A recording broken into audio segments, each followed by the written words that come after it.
Saotra ny tompo Jesosy indray tsika tafiditra atao anatin'izao fandaharana izao dia manome voninahitra ny Raitsotovo amin'ny alalan'ny tony tambazotra efa fifampizarantsika mahazatra foana pejy dia ireo fanosorana ity YouTube sy Facebook ihany koa. Manona ny fiadanana amintsika tsirairay rehetra any an-tokantrano, any mampandroso ny tenanay. Finaritra tompoko lahy, finaritra tompoko vavy. Iresaka lohahevitra anankiray isika anio, ny lohahevitra resantsika anio dia mikasika an'ireo faux miracle, ny faux prophétie, ny zavatra rehetra izany izay mifono hevim-petsy sy sain-daliny Satana entiny mamitaka antsika amin'izao vaninandro farany izao amin'ny alalan'ny fampiasany tenin'Andriamanitra na fampiasany ihany koa olona anankiray izay nomeny Satana, izany hoe Satana no manendry an'ilay olona, nomeny ny fanaratsy manokana ho mpamitaka, ho mpandrabiraby anao, ho mpamery anao, mpamery antsika mba tsy hahafahantsika mandeha mahitsy, manantona ny lalana mahitsy, mizotra amin'izany lalana mahitsy izany, ny famonjena, ny salut, ny fiainana mandrakizay. Izay raha finimpitimina tsotsotra ny zavatra ho resantsika sy akantsika, fampianarana, lesona, akantsika, famakafakana atao anatin'ity fampitana, mivantana izao harivariva izao ity. Eny ary tompoko vavaka vetivetintsika voninahitr'Andriamanitra Raitsotovo. Misaotra anao izay ry tompo iray masina tsara indrindra, misaotra anao amin'ny anaran'i Jesosy Kristy no mbola ahafahanay manonona izany teny fisaorana izany. Mangataka betsaka anao hiasa betsaka atao anatin'ny fampitana, mivantana, hiasa betsaka indrindra amin'ny teny mba hitondra fanasitranana ho anay, hitondra restauration sy fanamboaranao anay ny fifampizaranay atao anatin'ity tambazotra ity, ary ho voninahitry ny anaranao irery ihany ny zavatra rehetra. Tonono ny herin'ny filazantsara, ny herin'ny fitsanganana amin'ny maty Jesosy Kristy ho tombo-kasehany zavatra rehetra izay ho ambara, ary indrindra proclameko izany herin'ny filazantsara izany mba tsy hanana ny fanaratsy, fahefana sy herika mis-infiltré any anatinay, tsiraray avy any anatin'ny teny, ao anatin'ny fizarana eo amin'ny androm-piainana manontolo. Dia mankalaza sy manome voninahitra ny anaranao foana Raitsotovo amin'ny anaran'i Jesosy Kristy. Alleluia, amen. Eny ary tompoko iroso avy hatrany ary sika ny amin'ny faux miracle, ny faux prophétie, ny zavatra rehetra osoka izay entin'ny Satana mamitaka asenao amin'ny alalan'ny filazantsara. Satana ry havana dia tena fetsy démonie intelligent izy, ary ny pirofo dia asa tanàn'Andriamanitra izasy anao. Adama sy Eva, imaginez hoe Adama sy Eva dia création tanàn'Andriamanitra mihitsy no namorona azy, tsy tamin'ny alalan'ny fahotana, tiana tenenina amin'izay dia tsy tamin'ny alalan'ny rapport sexuel no nahariana any Adama sy Eva, fa tamin'ny alalan'ny vovon-tany, première création tao amin'ny sahany Edena, tao amin'ilay dimension famoronana, dia no fofon'Andriamanitra, fofonaina mahavelona, fofonain'Andriamanitra izao mihitsy no ny animen'Andriamanitra ny i Adama sy Eva, fa noho ny hafetsen'ny Satana, noho ny hevim-petsin'ny Satana, noho i Satana izay intelligent, dia lavo i Adama sy Eva. Miarahaba ny frère Ralph tafiditra, mankasitraka rahalahy, mankatelina amin'ny fanarahana mivantana, ary manonona ny teny mpiadanana sy ny teny mpitahiana zay efa ao aminao rahalahy, de manonona an'izany ihany koa amin'ny anaran'i Jesosy Kristy. Hoy aty hoe intelligence tany, be da be ny mpino tsy miaccepte an'izany, be da be ny pastora tsy micomprendre an'izany akory. Fa miafina ao ambadiky ny verset ohatra hoe fa fanahy mahery ao anatitsika, de miorakoraka be miaraka amin'ny émotion, sentiment ao anatin'izay hoe fanahy mahery ny ao anatitsika. Nefa rehefa mandalo ny tsy fisim-bola ohatra, mandalo ny Covid ohatra, manavy ohatra, tratra ny dra manavy. Exemple tsotra be zany a. De tsy miseho akory, tsy en vérité akory ilay parole, fanentanana pino sy lay anentanako ny tenako, ampakarako ny moralako, hoe fa fanahy mahery no ato anatiko, mahery no izao tontolo izao, eo de fa rava zany.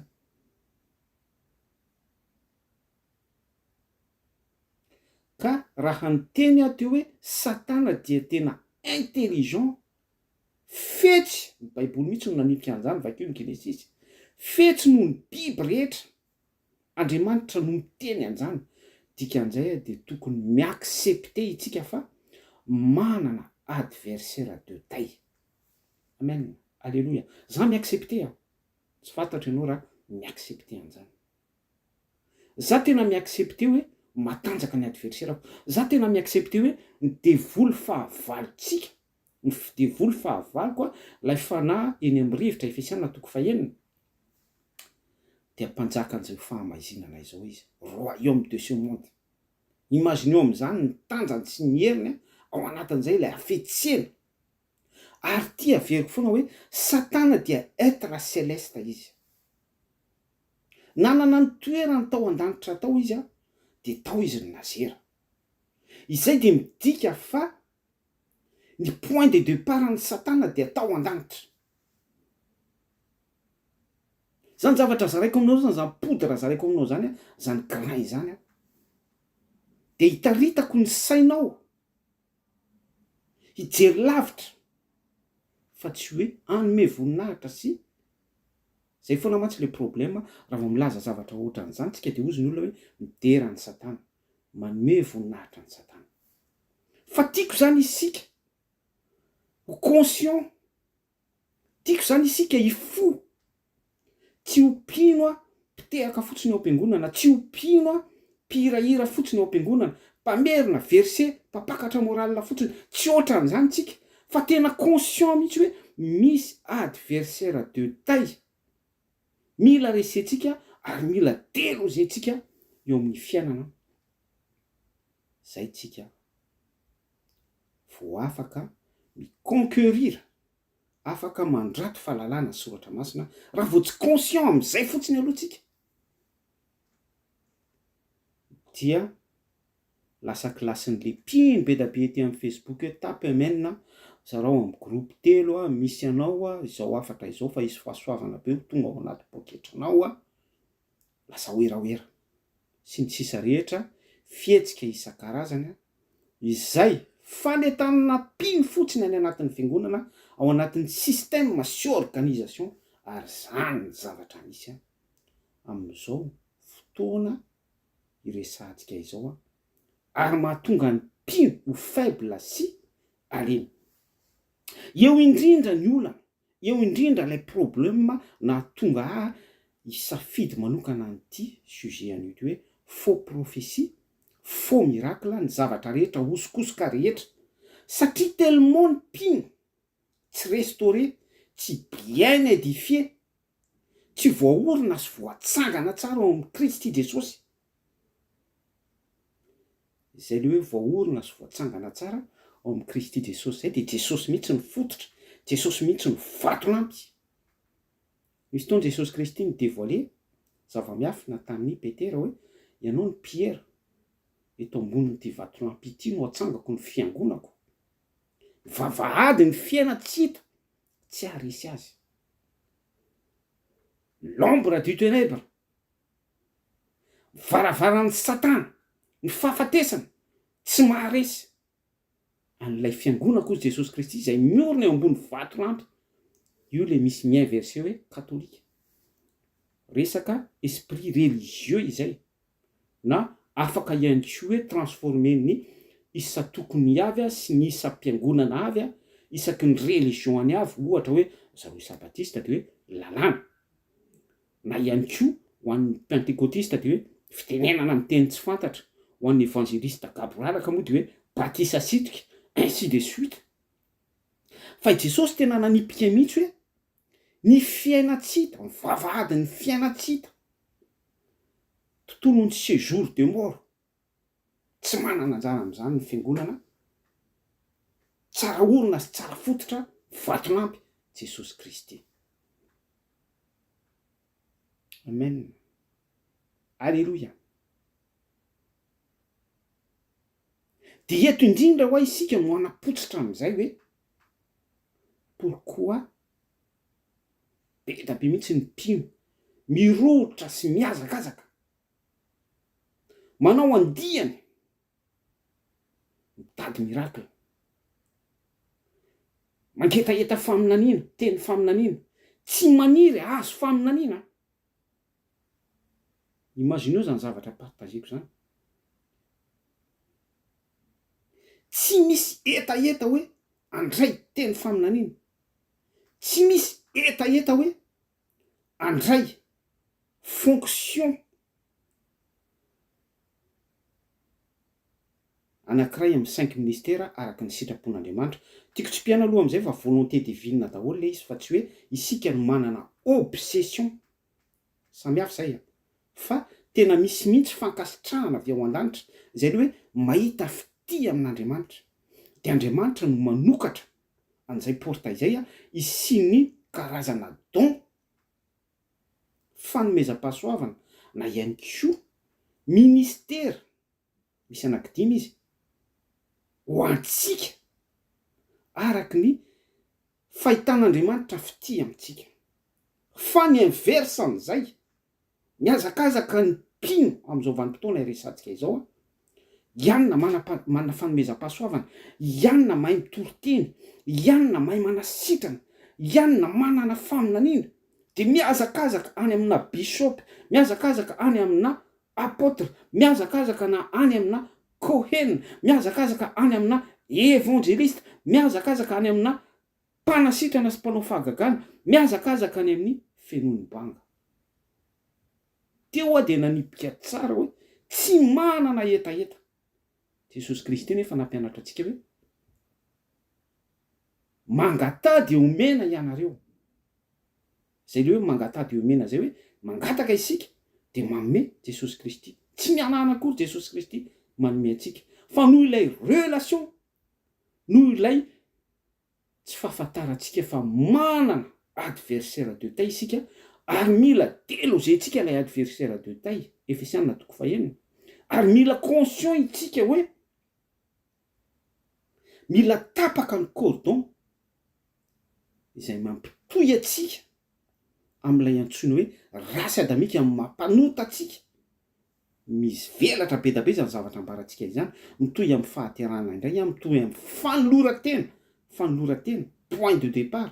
Zay tsy le hoe avereno zao vavaka izao any amin'ny système religieux isan-karazany, avereno zay vavaka izao tolory ny tenanareo dia manomboka androany zany ianao dia ao am' Jesosy Kristy arak'ilay sary entin'ilay mpitondra fivavahana mitsangana eo anoloan'ilay mpino tondroina hoe manolo teny.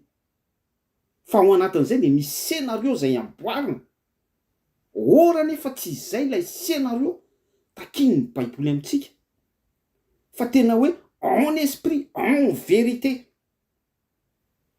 Zao no ataoko faefatra andininy faefatra amby roapolo. Ary am'izay fotoana izay de ilay mampanolo tena sy ilay manolo tena de ao anatin'ny tontolo ny fanahy, ao anatin'ny tontolo ny asa izay voaomana sy voamboatra ny fanahy, isin'ny fanatrehana sy isin'ny alliance tanteraka entre an'ilay manolo tena sy Andriamanitra atsoto, ary mipetraka tsara araka ny fahamarinan'ny soratra masina sy ny etaetan'ilay manolo tena sy Andriamanitra tsy toa tery te hanavitra n'ilay olona sy te hanovatsika eo amin'ny fiainantsika. Dia eo indrindra no misezira n'ilay opportunité ny démonie. Eto zany dia voatora-bato indray ilazan'izao. Ny ankamaroan'ny fiangonana izay vizitentsika dia inona ny zavatra misy? Tsindriana be, asiana lanjany sy asiana poids ilay fampisehoana fa tena hoe miasa ao amin'ilay fiangonana ny fanahy. Izay fisainana sy fieritreretana izay anefa dia efa midika fa selon moi. Zany hoe izaho zany no mamina vina, izaho zany no micalcule, izaho no manao kajy par rapport amin'ny connaissance koa ny écriture, ny baiboly, ny toko sy andinina amin'ny baiboly, dia miainga amin'izay dia miorganiser zavatra ahako. Hisian'ny fihetsehana ao anatin'ny fiangonana zay sahaniko ka hiaikika olona amin'ny fahitany sy ny finoany amin'ny maha adepta ny eklizy azy ireny, mpino, mpandray anjara sy mpamonjy fivoriam-bavaka ao amin'ny toeram-piangonana, dia hiaika ireny olona ireny fa hoe miasa Andriamanitra satria mipetrapetraka ilay zavatra sahaniko sy entiko ho fampisehoana. Izay notsindriko sy notsimpiako tsara teo hoe selon moi. Dia eo amin'izay no mandeha daholo ny karazana faux prophétie, ny karazana faux miracle, karazana tout ce qui sont faux.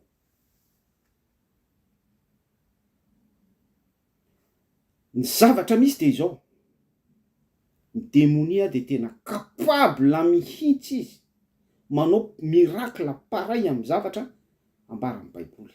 Mety ohatra ianao ary mahita be da be ianao raha mitady eo amin'ny baiboly Genesis 4, vakio tsara. Nisy fotoana nitsofoka tao an-dapa Mosesy sy Arona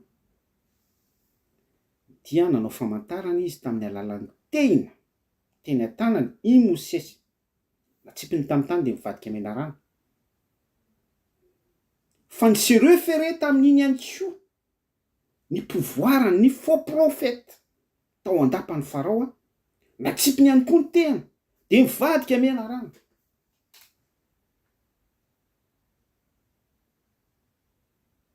Amen. Alléluia. Dinio zany indiso omeko anao zany. Fakafakao zany. Hatreo dia samy niaiky ny andaliny sy ny ankilany hoe fahagagana. Miracle na mon ami. Alléluia.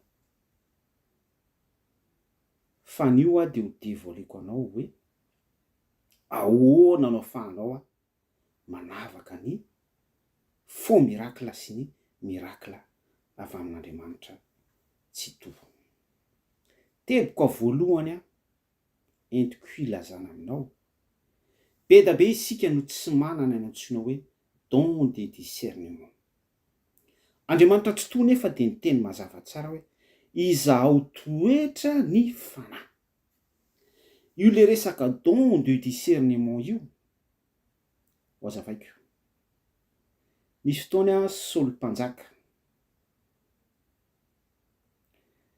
ny ran'Andriamanitra tsy toa izy hoe rehefa tonga amin'ny vohitra anankiray ianao dia angano daholy ny ao amin'izany tanàna izany, ny zaza, ny vehivavy, ny biby fiompy, aza asiana mijanona na iray. de nisy ny tehiriziny Saoly mpanjaka tao nisy zavatra anankiray tsy najetaka Saoly tao. Eto amin'izay no mipetraka le discernement. Nipotra avany Saoly, nipotra avany Samoela mpaminany. Fa i Samoela mpaminany tsy nametraka question tamin'ny Saoly hoe taiza ianao. Ry Samoela mpaminany de tsy nanao enquête tamin'ny Saoly mpanjaka hoe inona no nataonao na niady taiza anao na ahoana, inona ny bilan de journée anao androany. Fa tonga de ozy Samoela mpaminany hoe ry Saoly, inona izato nataonao. Dikan'izay dia lay zavatra nataony Samoela, nataony Saoly mpanjaka azafady, fandikana ny didin'Andriamanitra tany amin'ilay vohitra anankiray izay nanirahany Jehova azy hoe aringano zao aza asiana mijanona iray ary. I Samoela mpaminany tsy niara-dia tamin'ny Saoly mpanjaka tany izy, fa ny zavatra nisy tany dia transparent tamin'ny Samoela mpaminany ary ny defile teo anatrehan'ny Samoela mpaminany tao amin'ny conscience sy ny subconscient Samoela mpaminany avokoa fa nandika ny didin'i Jehova Andriamanitra tsy to i Saoly mpanjaka ary nisy zavatra nitehiriziny Saoly mpanjaka tao. Inona izato nataonao ry Saoly? Zany lay discernement lasaiko aminao. Teboka faharoa ihany koa misy isika par rapport amin'izay discernement zay, men'Andriamanitra farany tantsaina. Ohatrany hoe Solomona mpanjaka zao men'Andriamanitra izy fahendrena, nanoratra ny boky Noabolana men'Andriamanitra izy fahendrena, nanoratra ny Cantique de Cantique, ohatran'izany koa David nanoratra ny boky ny Salamo. De tao anatin'izy hoe nanoratra ny boky ny Salamo Solomona mpanjaka tao anatin'ireny dia misy dimension mihitsy zany. Ny fanahy no miresaka. Tsy ohatra antsika miresaka zao, tsy ohatra ny prof Histogéo manoratra texte na tantara préhistorique anankiray. Zay le izy zay. Fa misy tena hoe dimension mihitsy de ao anatin'izay sady mandray faminaniana, ohatra hoe Salame 21. Sao Jehova ny fanahiko sy izay rehetra atao anatiko. Tena hoe ny any anaty le état de corps, état d'âme, état d'esprit any Davida zany tsy mitovy amin'ilay état naturel ohatra hoe état izy nadavany batseba na état nisy tany anaty. Fa en relation amin'Andriamanitra tsy to. Zany hoe misy fiakarana, ascension. Zava-panahy zany resahako anao zany. Maninona no miteny an'izany? Satria tsika miresaka discernement. De resaka ny le teboka faharoa hoe ny teboka faharoa io farany tantsaina avy amin'Andriamanitra io de amin'ny alalan'io ihany koa dia mahafantatra isika hoe itsy faux prophète, itsy faux miracle, itsy mpampianatra sandoka, itsy ceci cela. Satria amin'ny alalan'ilay farany tantsaina izay omen'Andriamanitra ka entin'Andriamanitra tsika eo amin'ny tontolon'ny dimension an'ny écriture dia mizaha toetrandren'olona ireny tsika ary manao comparaison amin'ny zavatra misy amin'ny ambaran'ny soratra masina. Alléluia. Alléluia. Ary ny teboka fahatelo etsika de laza danger be da be ny mpino no mironany, tsy manana ninona ny mpino, fa ny mpino dia émotionnel, ny mpino dia miaina sempo, ny mpino dia mibitabitaka fotsiny. Ary ao anatin'ireny misy olona te hiova, misy te handray fiainana, te handray filazon-tsara. De ireny le ampitandreman'i Jesosy Kristy, Matthieu 4:20, andininy 4:20. Mazava be izany hoe mpanjaka voalohany 3:10. Any amin'ny azafady le Matthieu 4:20 andininy 4:20 any amin'ny Tesaloniana 2:2 andininy 7 de ambara amin'ny Baiboly mihitsy miaraka amin'ny herin'ny Satana. de Matthieu 4:24 izy ny ambaran' Jesosy Kristy mihitsy hoe mitandremy ianareo izy izy ny amin'ny mpaminany sandoka ny Kristy sandoka ho avy amin'ny anarako ilaza hoe izao ny Kristy, iza de mpaminany, iza de goyenne, iza de bishop, iza de apôtre, iza de izao, iza de mpanasitrana. Fa miaraka amin'ny herin'ny Satana ozy Jesosy Kristy, ilay intelligent Satana ny tondroka eto tsy fanaratsy fa Satana mihitsy no miaraka amin'izy ireny. Ilay nazira tao an-danitra. Tesalonianina 2:9 miaraka amin'ny herin'ny Satana. De reny le mamitaka any am-piangonana reny. Reny le maminany mitantara lainga hoe nareo ao Paris ao miomany nareo fa izy bomba enjery eo amin'ny Tour Eiffel. Misy toy an'le izy resaka sinoa sy ny sisa rehetra. Tiako tsindrina amintsika ihany koa ao anatin'izay hoe ny faminaniana any amin'ny bokin'ny Apokalipsy de mazava tsara hoe ny filazana an Jesosy Kristy no fanahin'ny faminaniana. Izany hoe ny mpaminany anankiray zany zay manonona teny profesia izy de ao anatin'ny vision biblika, ao anatin'ny vision an'Andriamanitra. Izay le hoe vision an'Andriamanitra izay de ao anatin'ny contexte hoe misy projet an'Andriamanitra tian'Andriamanitra ho tanterahina. De ino no sentiment apetrany amin'ny olona anankiray ho filazana amin'ny olona iny, izay le antsoina hoe faminaniana. Pensée an'Andriamanitra tsy to filazana an Jesosy Kristy no fanahin'ny faminaniana. De izay le hoe filazana ny fanahin Jesosy Kristy izay zany dia milaza filazantsara, milaza salut, milaza famonjena, ary miodina eo amin'izay foana ny faminaniana hoe ho famonjena olona anankiray, ho fanavotana ny fanahin'olona anankiray, sauver, salut. Fa tsy resaka hoe izy bomba enjera ao Paris, nareo zay eo amin'ny centre-ville de ndana makany Toulouse na makany Potena, ridicule be. Faux prophétie mantsy ny sujet atsika eto.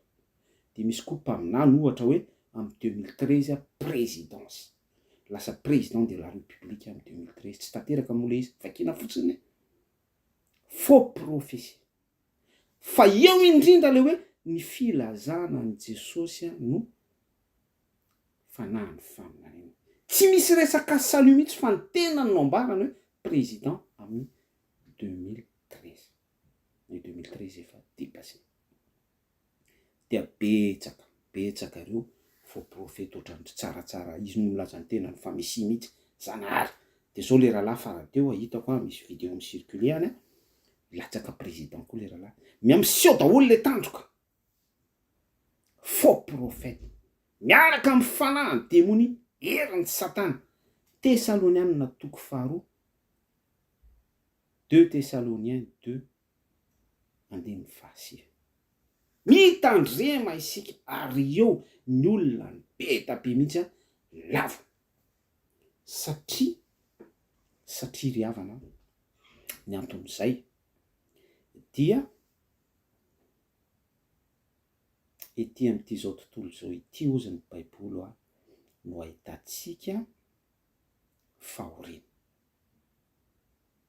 Satria ety amin'ity zao tontolo zao ity no ahitantsika fahoriana, zany hoe zay jeren'ny masontsika de fahoriana. Zay le vokatr'ilay ozy natao amin'ny sahany etena. Fahoriana, atsembohana, izany no hinanantsika ny vokatry ny tany. Ozina ny tany no ianao. Zay le fahalavona atao amin'ny sahany etena. Nefa matoki ho Jesosy Kristy fa izao efa naresy zao tontolo zao. Zany hoe par rapport amin'izay verset no etintsika farany izay dia mijanona fotsiny ny olona eo amin'le mahita fahoriana. Ka satria ny olona tellement ao anaty souffrance mahita fahoriana dia ngeza be ilay fahoriana mietofy atsika, manepotra atsika, mandevo atsika, mampijaly atsika, de tapaka ilay fahafantarantsika hoe nefa matoki dia atimitsika izay passage zay na tsy manana akse am'izay fotsiny be da be mahalala be da be mahafantatra hoe matoky an' Jesosy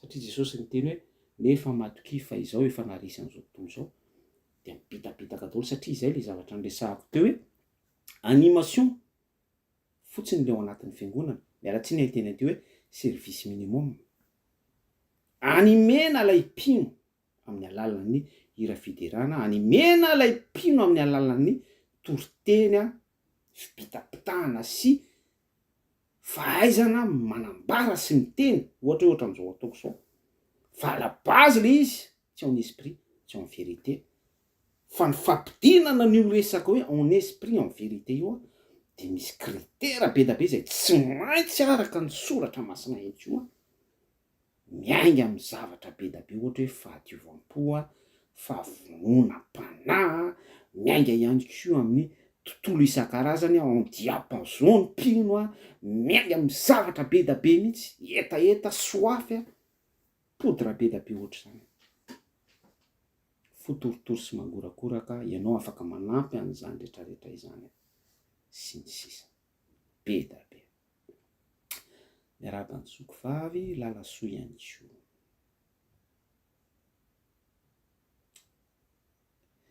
mezaka kosa manadio ny fiarahamonina araka ilay hoe amboary ny lalan'i Jehova ataovy mahitsy ny lalan-kalehany oui raha hoe miezaka tsika ny hanadio ny fiarahamonina tsy de manana capacité sy autorité tsika raha tsy ao ny fifandraisantsika amin'i Jesosy Kristy à la base zay foana le izy be da be ny sampana sy ny organisation zokovavy lalasoa atsaiko anao ezaka anarina ny firenena anadio ny fahadiovana ao Madagasikara ny mairie mandray andraikitra fa ilay vatatsika mampanotatsika mihitsy tiako tsindrina be zay lay vatatsika maha mbola andevonota ty ota ty loto ty feafetsifetsena ty fanambakana tsy faly amin'ny fandroson'ny hafa izany esprit rehetrarehetra izany tsy maintsy telo zay ao anatitsika ary zay daholo manome image ny karazana fiangonana eto amintsika mitsangana ihany le fiangonana ao ihany ny culte ao ihany ny karazana fanentanana izay raha jerena ivelany de toa biblika fa noho lay zavatra nambarako teo hoe mbola mijanona foana ny mpanentana hoe satria tsy clean sy tsy net izy eo anatrehan'Andriamanitra fa misy objectif any anatin'ny sainy any pour son intérêt na pour son business zavatra misy zany na zavatra ohatran'izany dia tsy miroso mihitsy ary tsy tonga mihitsy mipetraka amin'ny tokony ho famarinana ilay tokony ho araka ny herin'ny filazantsara zay le izy zay verina amin'ny publicité tsika hoe resaka faux prophétie ny tiako ampitaina amintsika ny tena miracle sœur sy frère tsika mantsy matetika mitady zavatra exploit be mihitsy mitady zavatra mamirapiratra ary attention fa ny devoly tena mamirapiratra izy devoly tena mamirapiratra un astre kitana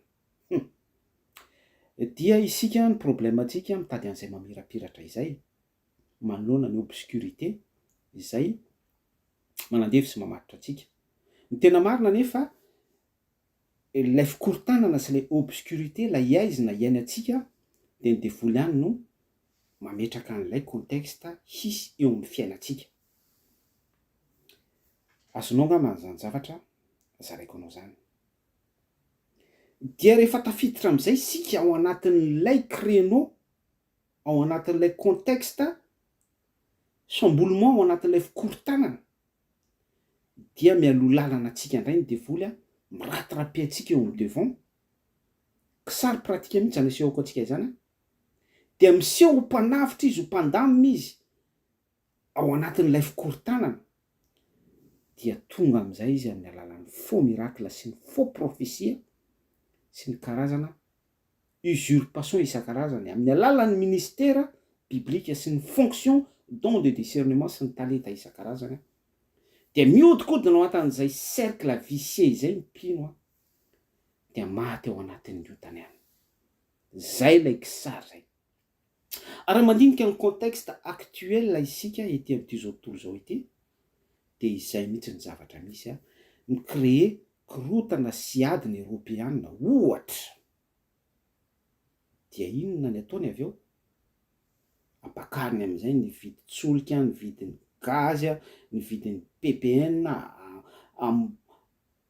apakariny daholo zay tiany apakarina rehetra ao anatin'ny efa-kajiny satria izy miservira amin'ny mamoana, manompo Dieu dia mamoana izy.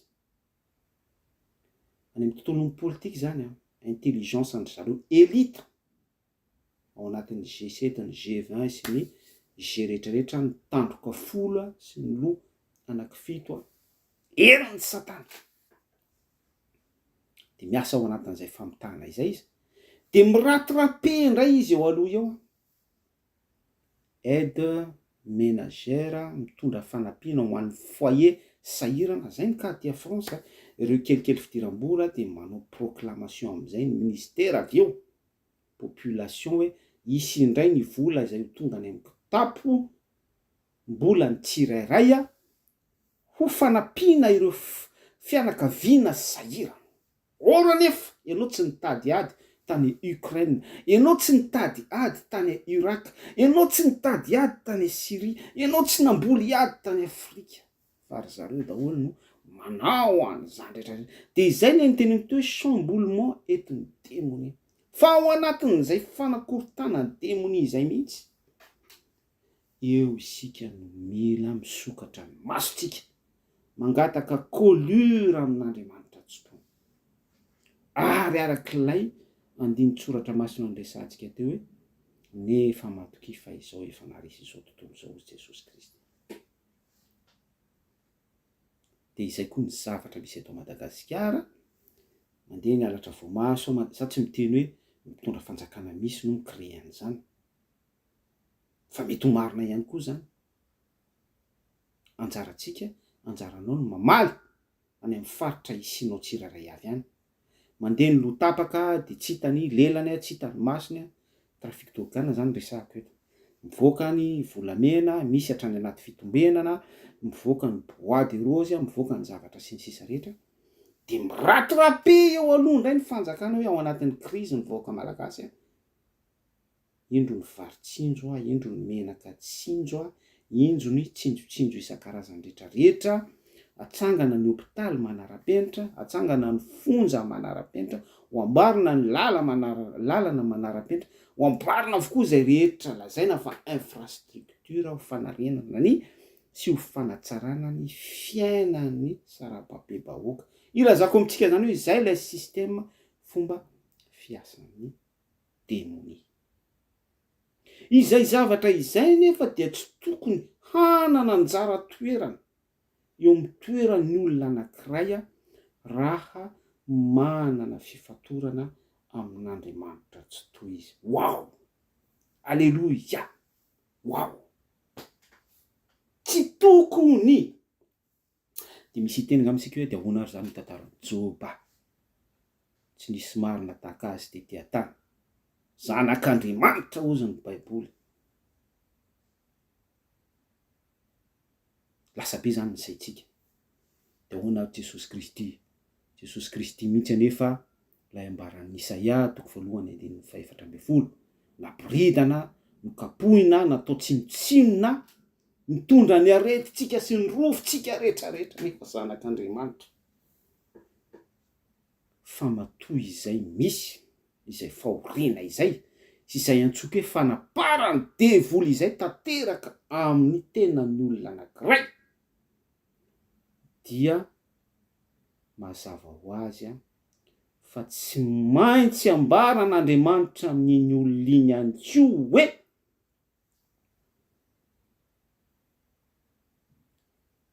asehoko azy ny zavatra izay tsy maintsy hiaretana.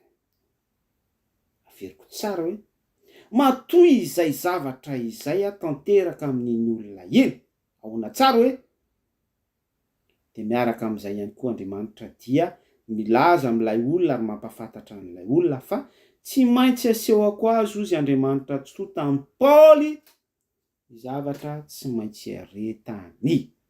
Nisy fotoany Paoly vaky sambo nisy fotoany Paoly nokapohana, noratraina, natao lainsazy fa naseho an'i Paoly daholo zany rehetrarehetra izany ho vonoina am'izay Paoly de inona ny zavatra naseho an'ny tompo anazy satria Paoly fantany fa tsy maintsy ho vonoina izy tsy fantany fa tsy maintsy atao maty ho martyr izy de naseho an'Andriamanitra azy ny ampon'izany de nanambara i Paoly fa hoe fahafatesana no azahoako tombony de ohatr'izay daholo ka misy vision an'Andriamanitra ary misy voninahitr'Andriamanitra tian'Andriamanitra apetraka amin'ny alalanao matoy ianao tojo an'izany zavatra izany fa raha ohatra kosa ianao ka sady tsy en relation amin'Andriamanitra no tsy manana an'ilay fiorenana arak'ilay hoe fiangonako vavahadin'ny fiainatsika tsy haresy azy tsy manana an'ilay opportunité famarinan'ny filazantsara marina tsara eo amin'ny fiainako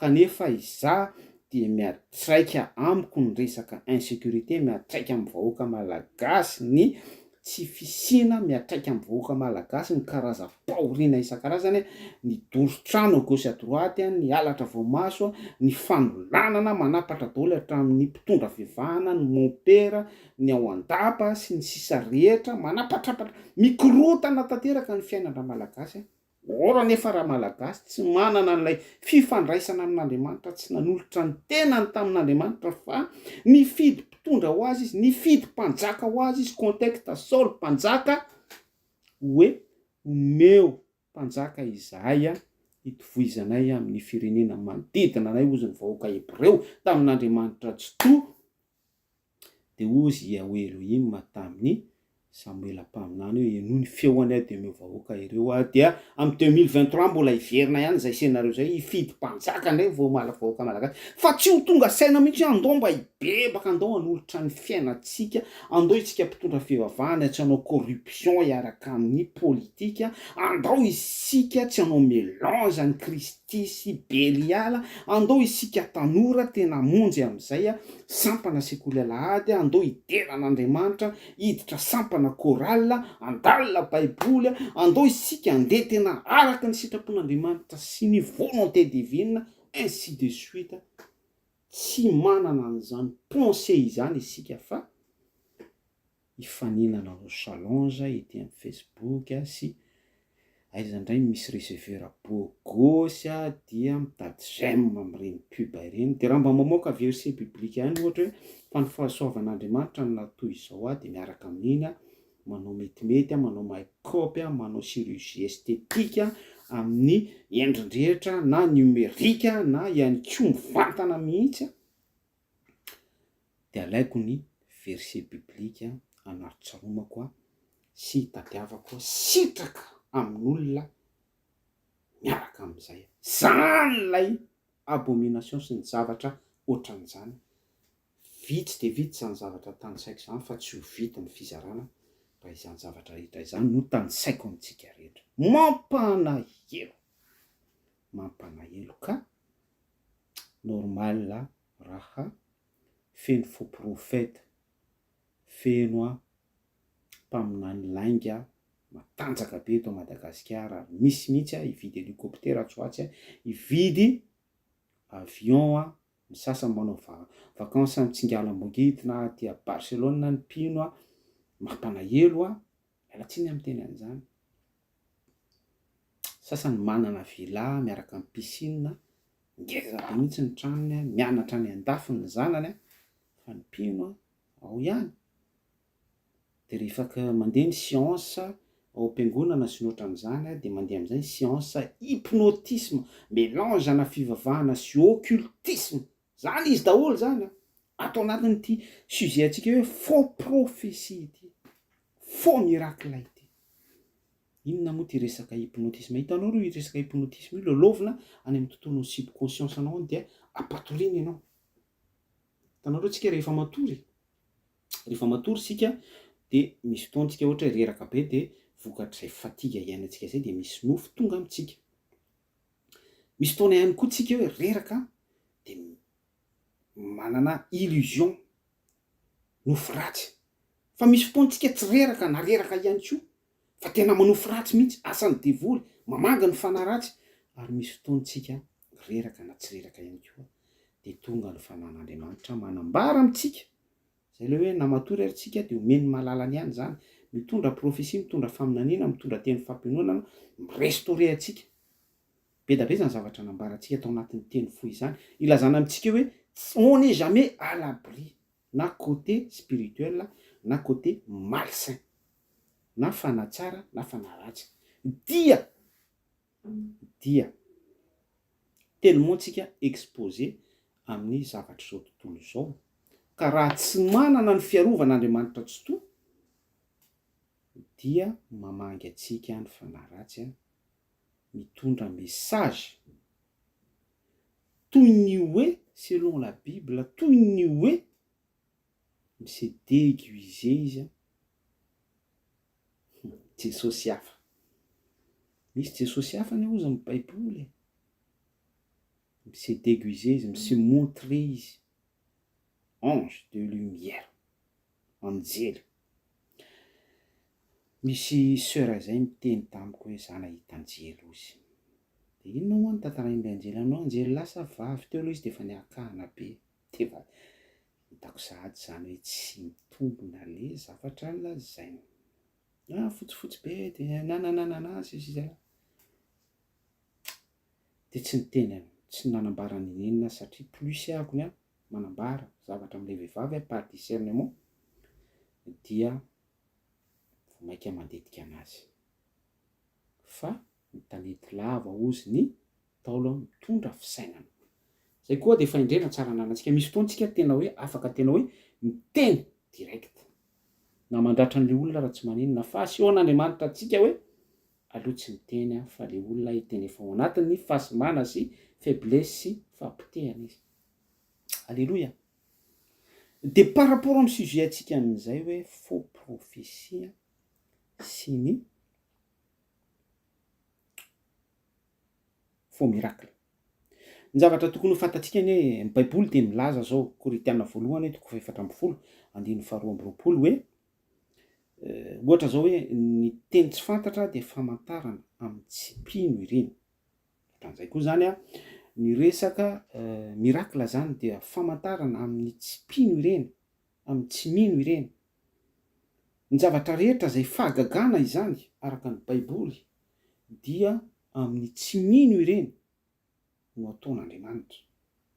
Zany hoe eo amintsika mpino izany, eto de miresaka amin'ny olona tsara fifatorana amin'Andriamanitra sy antsoiko hoe efa nateraka indray zanak'Andriamanitra. Ny miracle izany, ny karazana fahagagana izany, ny faminaniana izany, ny karazana don isan-karazany fiasan'Andriamanitra eo amin'ny fiainantsika, ho antsika zay efa tsara fifandraisana amin'Andriamanitra, isika mpino. Zay le hoe mpino zay de hoe arahan'asa araka ny voalazany amin'ny bokyn'ny Jakoba. Dia ao anatin'ny antsoiny hoe fiainantsika miaraka amin'Andriamanitra tsotoa, efa firindrana izay. Zany hoe ny fiainantsika zany satria tsika efa mpino dia tokony fahagagana daholy izay dans le contexte ho an'ny tsy mpino, fahamantarana ho azy ireo ho an'ny tsy mpino. Fa ho antsika kosa zany dia tsy fahagagana intsony ilazana an'izay fa firindrana ao amin'le fiarahana sy fiainana miaraka amin'i Jesosy Kristy. Amen. Zay le izy zay. Ka raha misy zany, misy ohatra hoe aretina tojo, ohatra hoe isika efa manana ny fifandraisantsika amin'Andriamanitra tsotoa, efa ao anatin'ny processus hoe ateraka indray travail, kanefa hoe na de efa ao anatin'izay zavatra resahako sy contexte azavaiko amintsika sy ambarako amintsika izay ary isika, de ohatra hoe misy aretina tojo sy tanteraka amin'ny tenako, pratika zany resahako aminao zany na amin'ny vadiko ohatra na amin'ny zanako, de mametra tanana amin'le zanako na amin'le vadiko de sitrana izy. Amen. Dia izay le niteneniko hoe tsy fahagagana ary tsy tokony ho fahagagana amintsika intsony izay, fa firindrana amin'ilay antom-pisitsika sy fiainatsika amin'ilay fiarahantsika am' Jesosy Kristy. Ny hevitra zay ny dikan'izay dia satria misy fikorontanana ao anatin'ny fiainatsika de miseho ny herin'Andriamanitra mandamina an'izay fikorontanana sy antsoiko hoe déstabilisation izay. Fa amin'ny tsy mpino, amin'ny ankohonana izay tsy manana n'Andriamanitra tsotoa dia izay le hoe famantarana amin'ny tsy mino izay. Ohatry ny ahonja hoe famantarana izay. Miseho zany Andriamanitra am'ireny olona tsy mpino ireny, am'ireny olona tsy mino ireny fa misy ny dimension céleste, misy ny fiainana izay fiainana ao anatin'ny herin'ny filazantsara ary miseho anatin'ilay fisehoan'ny fahagagana izay zavatra ambaratsika izay. De izay ilay famantarana mampahafantatra zany Andriamanitra, famantarana ho an'ny tsy mpino, ho an'ny tsy mino. Mampahafantatra zany Andriamanitra fa hoe ny fahagagana sy ny faminaniana sy ny asan'ny fanahy masina rehetra ao anatin'ny antsoina hoe tontolon'ny fahagagana, de mampahafantatra anareo tsy mino aho fa izao Andriamanitra tsotoa de eto an-tanako zany rehetrarehetra izany. Zay lay oambaran'ny bokin'ny Koritiana. Ary zay lay zavatra niseho tao amin'ny asan'ny apôstôly 2 famantarana amin'ny tsy mino. Misy firenena be da be isan-karazany eo. De lay mpino ny apôstôly tao amin'ny efitra ambony tonga taminy lela mitarehina-afo ny fanahy masin'Andriamanitra tsotoa, niteny tamin'ny fiteny pirenena samihafa izy ireo teny tsy fantatra, tsy hainy, tsy fantatra izy ireo, tsy hain'ny apôstôly ny teny azy fa de noforain'Andriamanitra ny lelan'izy ireo ho famantarana amin'ny tsy mpino. Le tsy mpino nanatrika rehetra teo le vahoaka be da be araky ny firenena isa tokony avy izay tsy tao anatin'ilay ankohonana Jesosy Kristy de nampahafantatra Andriamanitra tsotoa, mampahafantatra ny fisian'Andriamanitra. Famantarana amin'ny tsy mpino. Mba hino izy ireo. Alleluia. Zay io resaka mirakla sy faux mirakla io. Ny mirakla selon la Bible de fampahafantarana amin'ny tsy mpino. Ny faux mirakla izany par rapport am'izay zavatra nozaraintsika farany izay dia tokony misokatra ihany koa ny fijerintsika sy ny masontsika sy ny fahalalantsika sy ny fahafantarantsika fa fampahafantarana amintsika izay mino ihany koa zany ny faux mirakla fa efa akaiky ny farany. Mitandrema ianareo Matthieu 4:20. Maro no ho avy iteny am'izany andro zany hoe izao ny Kristy, izao no ceci, izao no cela, izao no mafy be, izao no Zanahary, izao no apôstôly manao mofo baolina, izao no tompony teny amin'ny teny tsy fantatra, izany lakle an'ny fanamboarana vitana sy ny sisa rehetra. Fa na ny olo mbo afidy aza ho fitany, na ny olo mbo afidy aza ho fitahany, maika ave fa mpino-tsotra. Olo mbo afidy aza ho fitahany, mpanjaka voalohany 720. Fantatrareo tsara ny tantaran'ilay mpaminany ny ran'Andriamanitra anitsy an'i Jeroboam. Kanjo laingana izany. De nisy mpaminany anankiroa hoe avy an-trano aty an-tranoko avy ary sakafo amiko meteza iary toetr'amiko nefa Jehova namepetra ny lehilahin'Andriamanitra n'ilay mpaminany aza miantrano any amin'izaniza ianao, aza miverin-dalana na mivily atsy na roa miara misakafo amin'iza siza. Fa ozy ilay mpaminany anankiray hoe ny anjelin'i Jehova no niseho tamiko, avy aty, avy miara misakafo amiko, andao hivily atsy an-trano. Fa izaho de mpaminany Jehova tahaka anao ihany koa. Fanahy ny mpaminany ozy ny Baiboly zakainy mpaminany. Dia ny firafirain'ny liona ny fatin'le lehilahy. Ainsi de suite. Vakeo ny mpanjaka voalohany 720. Na ny olo mbo fidy aza ho fitany. De zany ny zavatra misy hitanareo ny mialatsiny chef religieux eto Madagasikara, ohatra hoe mpitantana lehibean'ny katolika, ny lehibean'ny FJKM, na ny lehibean'ny fiangonana zandriny na ny zokony na ny fiangonana Jesosy mamonjy na tout ce que vous voulez, miala tsiny amin'izany anaram-piangonana tononoko rehetra izany. Gaga angamby ianao hoe miray petsapetsa amin'ny mpanao politika, amina député, amina mpanambola, amina ohatran'izany fa na ny olom-bo fidy aza hofotany, mety hoe nafanafana fo ihany izy tany am-piandohana, mety hoe nanana ositra ihany izy sy ohatran'izany izy tany am-piandohana, fa na ny olom-bo fidy aza ozan'ny baiboly ao hofotany. Ary zay afatra izay zany dia midika fa salut, ny salut dia tena personnel, anao irery io. Ary zay ny tena danger hoe tsy fotoana intsony zao hoe hianteheranao amina mpaminany anankiray na hianteheranao amina apôstôly anankiray na hisarangotanao amina evangelista anankiray na anakinanao ny fonao amiko sy ny sisa rehetra. Be da be ravana no nilaza azy hoe nentin' Jesosy Kristy tany an-danitra voalohany, faharoa, betsaka ihany koa ny efa lafo. Trandry Fabiola miala tsiny amin'ny tenany zany. Be da be namana akaiky zao. Mitandrema isika. Mitandrema isika fa verina amin'ilay zavatra nambarako tany am-piandohana hoe ny devoly dia tena matanjaka izy ary ny adversaire antsika dia adversaire de taille. Adversaire de taille. Amen.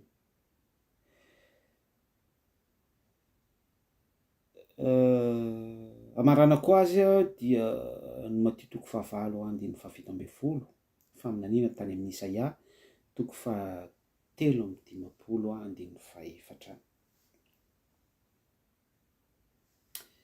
Vakitsika vetivety zay.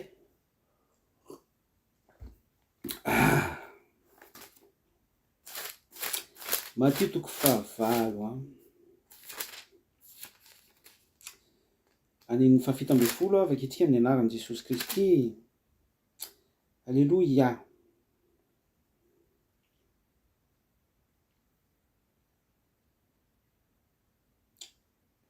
Mba hatanteraka izay nampilazaina ny Isaia mpaminany hoe izy naka ny rofintsika sy nitondra ny aretintsika. Amen. Jesosy Kristy no ambarany teny faminaniana eto. Jesosy Kristy no nitondra ny rofintsika sy ny aretintsika teo amin'ny hazo fijaliana.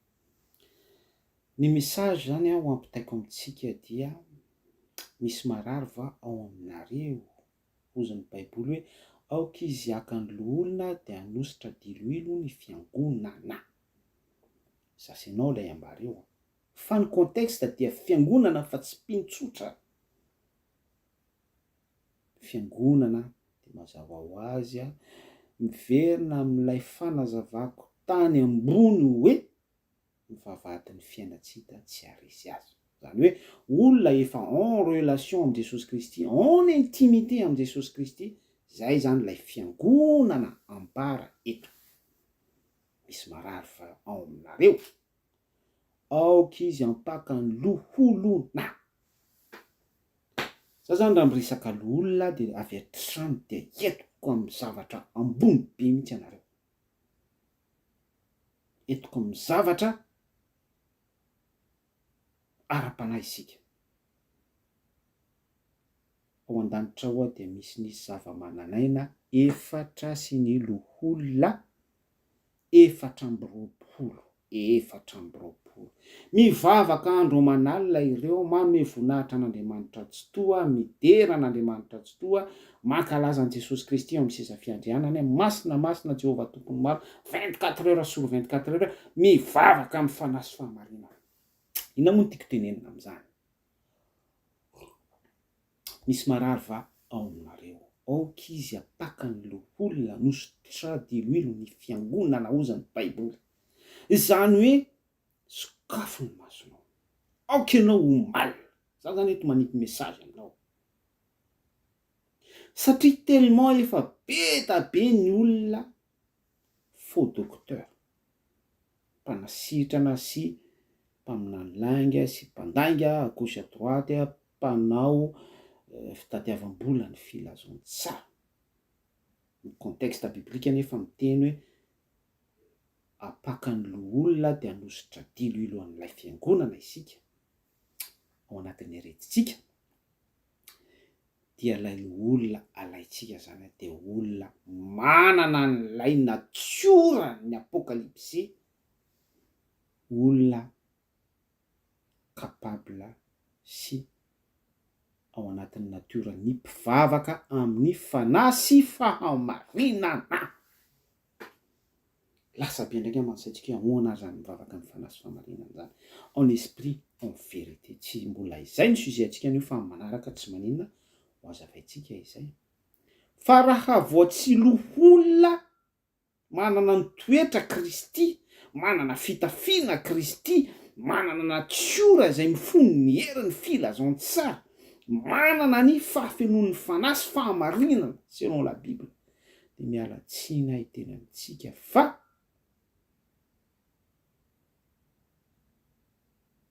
faux prophète, faux docteur reny no hiantsapazanao sy reny no tonga hiantorahanao ary reny lay lasa mametra tanana aminao mampiditra fanahy indray ao aminao mamboly ozona ao aminao satria du moment ianao manantona azy ireny dia mideta eny problème manao amin'izy ireny, dia ny dikan'izay dia hoe mianjaanja eo anatrehany ianao misokatra ny varavarana, dia mipetaka ny satana, mipetaka ny démonie hoe tratrako ty olona ity, dia manomboka manapatra aminao sy eo amin'ny fiainanao ny karazana fanaratsy, miendrika ozona isan-karazany, fanafito hafa indray ozan'ny Baiboly ratsy noho ny teo aloha. Inona ny tianambara amin'izany rehetrarehetra izany? Tianambara ry havana dia zao vaninandro zao dia mila kristianina manana karaktera ianao, mila kristianina manana kranina ianao, mila mpino tsy mora séduite, mora asom-panahy, avisy havanana, mora sodoka amin'ny karazana fihetsiketsehana hoe misy miracle sy misy fientanana, misy zava-panahy hono, misy mosoara akopakopaka de sitrana daholo, misy rano avy any Israela, misy labojia majika, misy akanjona pastora hoe raha vao mikasika an'iny akanjona iny ianao dia tonga zao sy zao mitandrema isika, mitandrema isika. Jesosy Kristy dia efa nambara teo amin'ny hazo fijaliana hoe nanambara izy hoe vita, tout est accompli, tout est accompli. Matoa tsy manasitrana intsony ny renirano Siloama, matoa tsy manasitrana intsony ny renirano Jordan, matoa tsy manasitrana intsony ny mur de lamentation, matoa tsy manasitrana intsony ny kianja ao a Jerusalema. Fa du moment ianao hoe mino ary du moment ianao manankina ny fonao amin'ireny zavatra rehetrarehetra ireny, dia tonga ny démonie miseho manifeste ao amin'ireny toerana ireny, dia maka plasy ny filazon-tsara izy ampiseho fahagagana aminao, satria izay lay intelligence ao amin'ny démonie ahafahany combler an'ilay besoin sy lay manque eo amin'ny fiainanao, mba tonga anao babo iny fa hoe tena misy miracle sy misy fahagagana marina ka eo amin'ilay toerana hoe tena miasa tokoa Andriamanitra. Ora nefa ny Baiboly dia manipika tsara hoe Andriamanitra tsy toa dia tsy mitoetra amin'ny zavatra natao tanana.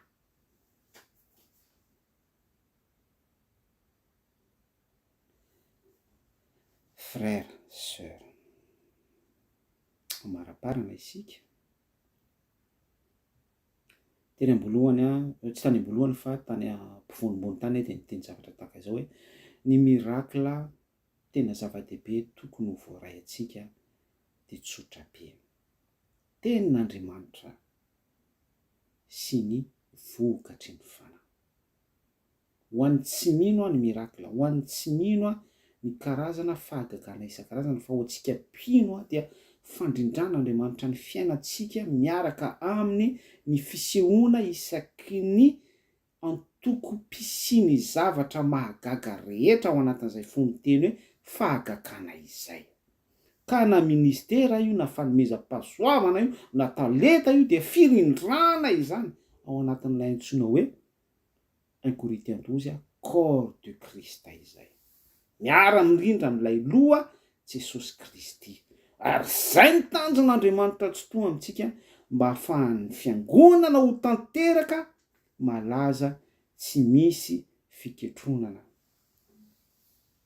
isian'ny fampakarana madio tsy miaroaro amina karazana faux prophétie sy faux miracle sy ny agent Satana sy ny elita an'izao tontolo izao. Ny miracle tsara indrindra ry havana dia nentin' Jesosy Kristy teo amin'ny hazo fijaliana.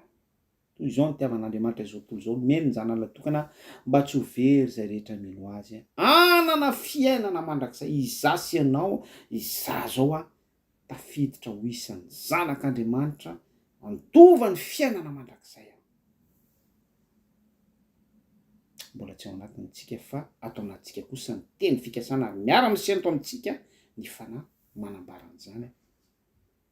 Izany ry havana no miracle, izany no ambarako anao, manaraka ho azy ny zavatra rehetrarehetra izay toeran'ny fanahin'i Kristy no toeran'ny fahafahana. Rehefa eo amin'ny fiainantsika manapaka Jesosy Kristy, rehefa eo amin'ny tontolo-pisitsika eo Jesosy Kristy dia tsy manana anjara toerana amintsika ny fanaratsy, fara kosa misy fahatanterahany zavatra izay tsy avy amin'Andriamanitra dia permisiva avy amin'Andriamanitra izay. Job toko 1:5, rehefa mivory ny zanak'Andriamanitra dia eo ihany koa Satana. Dia amin'izay fotoana izay Andriamanitra no mametra hoe izao no ataovy fa ny ainy ihany ohatra no aza lana aminy, afaka tonga aminao ny aretina, afaka tonga aminao ny tsy fisim-bola, afaka tonga aminao ny fahafoizana isan-karazany amin'ny endriny maro isan-karazany, fa aseho an'Andriamanitra aminao avokoa ny antony tsy maintsy hiaretanao ny amin'izany zavatra izany.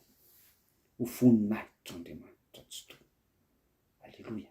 Zay ilay izy zay. Zay ilay izy zay. Ka tanteraka eo amin'ny fiainantsika ny miracle sy ny fahagagana. Rehefa marina amintsika ny Jaona voalohany toko 4:12, tamin'ny voalohany teny tao amin'Andriamanitra, ny teny dia Andriamanitra, ny teny narenany zao rehetrarehetra izao. Miracle zany, misy mazava dia misy mazava.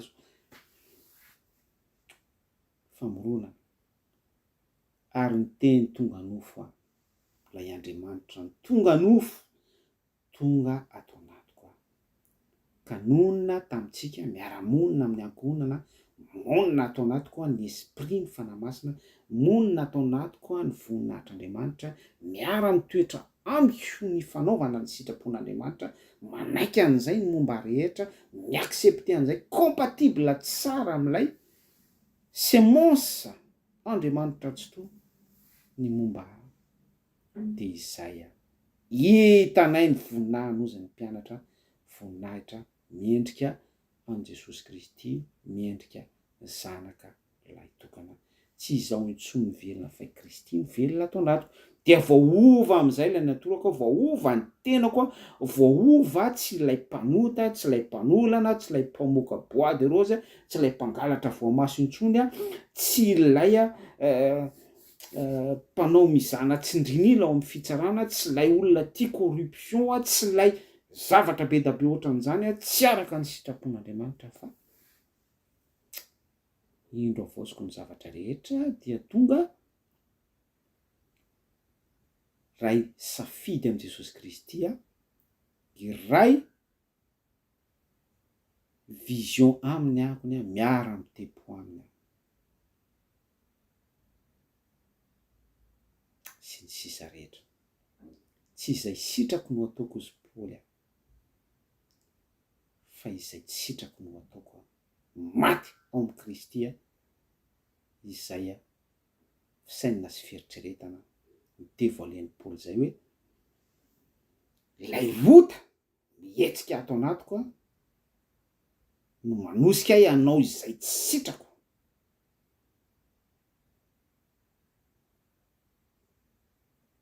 Satria ilay ota rasy adamika ato anatiko io no mahatonga ahy tsy hivavaka tsy sitrako zany.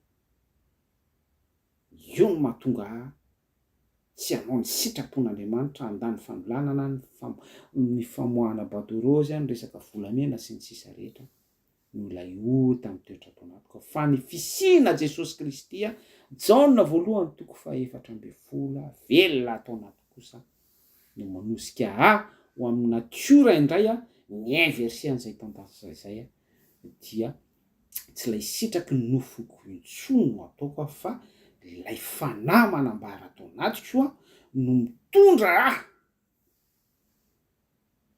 anatanteraka izay sitraky ilay fanahy, izay toeran'ilay nofoko izay tsy sitrako ho ataoko araky ny nofoko. Amen. Aleloa. Izany no mirakla tsara indrindra ampaherezako anao dia manomboka an'io de isora ao anatin'ny sainao ny soafy sy ny hetaheta sy ny obsession amin'ny zavatra mamirapiratra isan-karazany izay entin'ny karazam-piangonana mega church sy ny ohatran'izany à gauche à droite partout hoentiny amin'ny séduire antsika, hoentiny maka fanahintsika sy miintimide antsika satria izany zao vaninandro iainantsika izao izany tontolon'ny virtuel maso tsiron'ny tena.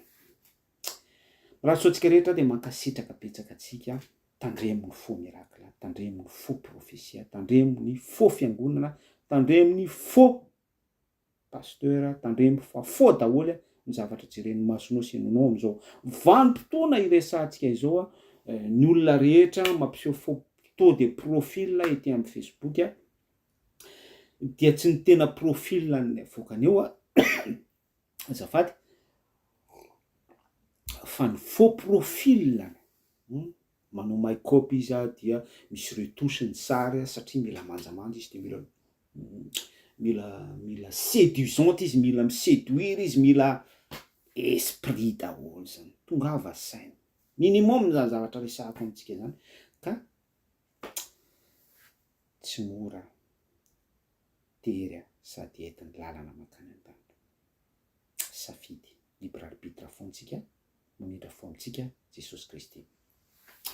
Sotranao zay tompo ranomasina antsotoa no ny fitiavanao sy ny famindraponao mbola afaka nizara indray androany mbola afaka manambara izany zavatra izany teo ambany fitarianao sy ny famindraponao. Mamindrafo aminay tompo ary mamelany elokay fa mbola mpanota foana izay mbola miady ato anatinay ary mandrofotra anay foana ny filana ny soafy ihany koa miaraka amin'izay filana izay ao manoloana ny famirapiratana isan-karazany ka tojo izahay miatsampy any amin'ireny karazana ambodimy tafody zanak'ondry ampiasain'ny demony, ampiasain'ny satana usurpeny asanao ireny Jesosy Kristy, usurpeny erin'ny filazantsara dia tonga andevon'io ty izay avy eo afao amin'izany zay Jesosy afao amin'ny tanany faux prophète ry zareo mpanao miracle fosika ry zareo mpaminany lainga ry zareo mpanao fahagagana zay ao anatin'izy ireo de fikendrena hafa sy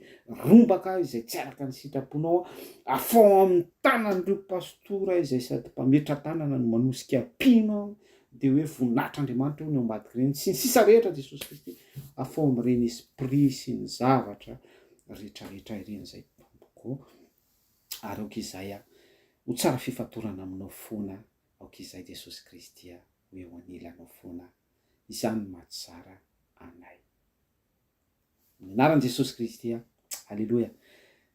Karakory ma miarabany seratela tainy Jesosy Kristy manambavy mahafinaritra oui tainy tompo de mampamangy ao talata velona mampamangy an-dralahy Mikaela ihany koa fantatro tsara izy, tsy fantatro na mahatadidy ahy izy aho.